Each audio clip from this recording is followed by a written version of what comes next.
Ils se font tabasser par tout le monde, les Ukrainiens en prison. Hein. C'est des gens mal éduqués. Pour moi, il y a deux catégories de Russes.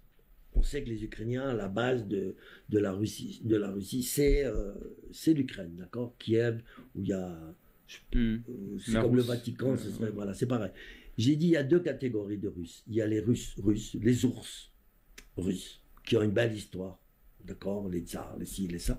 Et on a les Rustres, d'accord? Pour faire un jeu de mots, Rustres. Je dis que ce peuple, c'est des Russes aussi, mais mal léchés. Parce qu'il faut savoir que l'Ukraine est le plus grand producteur de drogue chimique en Europe. Ils ont inondé toute l'Europe de leur saloperie de méthamphétamine, de MDMA, de tout, l'héroïne qui passe par là. Il y a les laboratoires en Pologne et là-bas, et ça passe, et voilà. Ensuite, 10% des enfants vendus dans le monde, vendus, soit pour les organes, soit pour la prostitution, ça part de l'Ukraine. Poutine n'a pas tort quand il dit qu'il y a des 40 laboratoires biologiques. Ça aussi, c'est vrai. Eh bien, il prépare une guerre biologique en Ukraine, mais Poutine, il n'a pas laissé faire, il a attaqué. Poutine les a dénoncés. Ils ont fermé des laboratoires, ils les ont fait exploser. Je ne sais pas combien Poutine en a chopé. Et les mauvaises cigarettes, ils nous vendent, toute la pourriture de l'Ukraine, ça tombe ici en Europe. Tu crois qu'ils ont pitié de nous? Jamais de la vie. Les armes, les ventes d'armes, à l'époque, tu voulais une arme, un pistolet, n'importe quoi, un lance-roquette. C'est les Ukrainiens.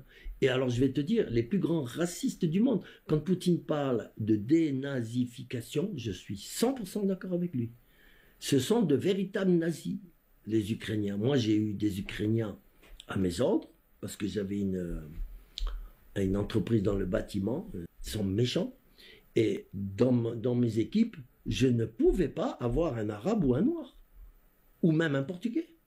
Ils se battaient contre eux, ils formaient un groupe de 5-6 ouvriers ukrainiens pour tabasser les autres. Et ils disaient non, nous on veut pas d'étrangers. Mais c'est toi l'étranger, connard. Moi c'est pareil, avec les Ukrainiens, j'ai vu que c'était une race de racistes, comme on n'en fait plus. Mais dire que les Ukrainiens sont une race, c'est raciste aussi.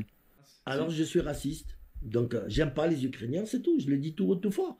Moi j'avais un Ukrainien, un ouvrier, quand je voulais lui dire ouais mais ce que tu as fait c'est pas bien, il prenait la pioche comme ça, il chantait l'hymne national ukrainien, d'un air menaçant, de me dire attention, moi je suis ukrainien, tu parles pas comme ça. À partir du moment où ils ont des problèmes avec le voisin, c'est pas mon problème, ça ne devrait même pas être le problème de la France. Parce qu'ils veulent nous impliquer dans cette guerre, et le Zelensky là, c'est l'homme le plus corrompu de la Terre. Il avait un château en Crimée, un château de Walt Disney, tu vois, un château qui devrait coûter 2 à 300 millions d'euros aujourd'hui. Je l'ai vu en photo, c'est quelque chose de fabuleux, qui faisait des centaines de mètres.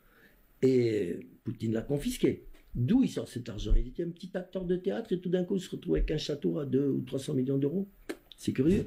Alors quand je vois le maire de Kiev qui dit ouais mais vous les Français vous nous aidez pas. Quoi? On doit aller mourir pour les Ukrainiens nous? Dans quel film? On n'a aucune affinité avec les Ukrainiens. C'est pas la famille.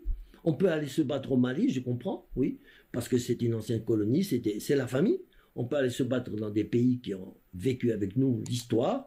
Les Ukrainiens, on les connaît, ça fait à peine 20 ou 30 ans que l'Ukraine est plus ou moins connue. Et aujourd'hui, la plupart des Français connaissent mieux l'Ukraine que la France. Faut arrêter.